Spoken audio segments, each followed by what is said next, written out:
Hello, I'm Matty from Full Cycle. Today we're going to be going over the basics of changing a flat tire.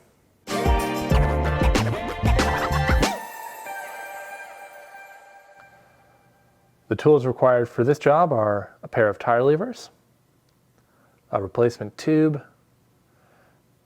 and a floor pump. Alright, the first step is going to be removing the wheel from the bike. For the front wheel, it's the simple matter of opening up the quick release lever, unthreading the nut on the opposite side, just enough so that I can nicely slot the wheel out of the fork.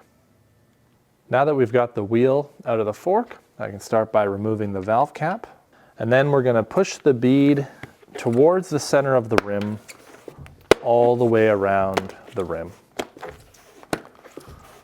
This is going to make it a lot easier to remove the bead from the rim. Next up, we'll grab our trusty tire levers, and I'm going to use it to leverage the bead over the side of the rim. From here, I should be able to hold the wheel against my chest and push out and pop the bead off the rim with relative ease. Now I can pull the tube out. It's usually easiest to start opposite the valve. Pull the tube out. To get the valve out, I can just push the bead back and pull the Schrader valve out of the rim. The next step is going to be to pump up my old tube with a little bit of air to try to figure out where the hole is. Because we pumped the tube up, we're able to locate where the hole is just by where the air is coming out. In this case, I found a hole on the outside of the tube, which tells me that there's some debris on the outside of the tire that I should be looking for.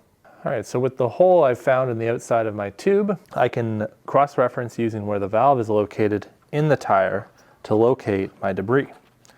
In this case, I can see a tiny staples caused my flat tire.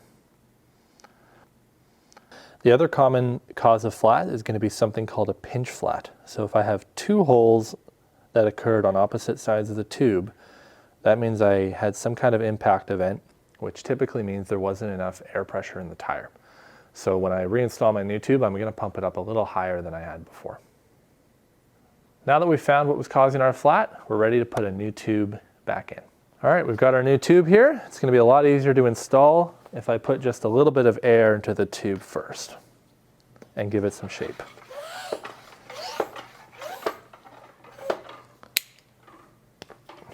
I'm going to start by peeling back the bead over top of the rim and getting the valve in. And then I'm going to pull the bead back over the tube.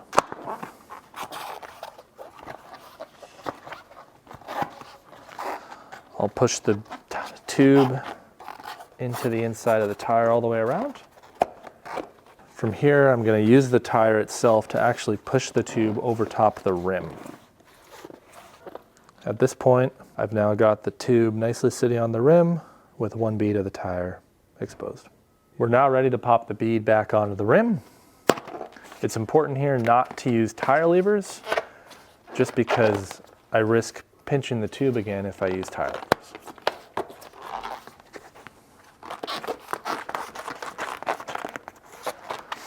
As the bead gets tighter, one little trick is going to be to push the bead towards the center of the rim all the way around. As I'm getting the bead of the tire onto the rim, I want to make sure I'm finishing across from the valve, as that will make it the easiest on me. Sometimes it can be a little difficult to get the bead on, but it will go eventually. I'm going to give a quick check to make sure that I haven't accidentally pinched the tube between the rim and the tire. So all the way around, I can clearly see the red rim strip underneath. All right, now that our tube is fully and properly installed, we're ready to pump the tire back up. The sidewall of every tire will tell us what range of air pressure to put in. These days we usually air towards the lower side. So this tire I'm going to put 40 psi in. Pump up some bass.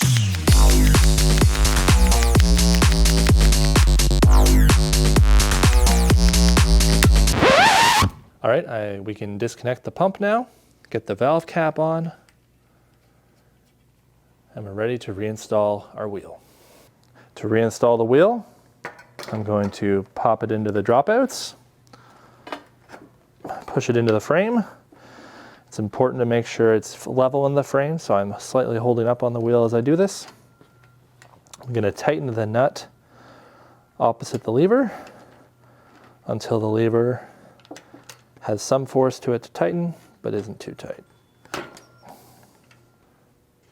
Thanks for watching. We hope you learned a thing or two. Be sure to like and subscribe, and keep an eye out for future videos where we talk about 25 uses for your old tubes, along with a whole lot more.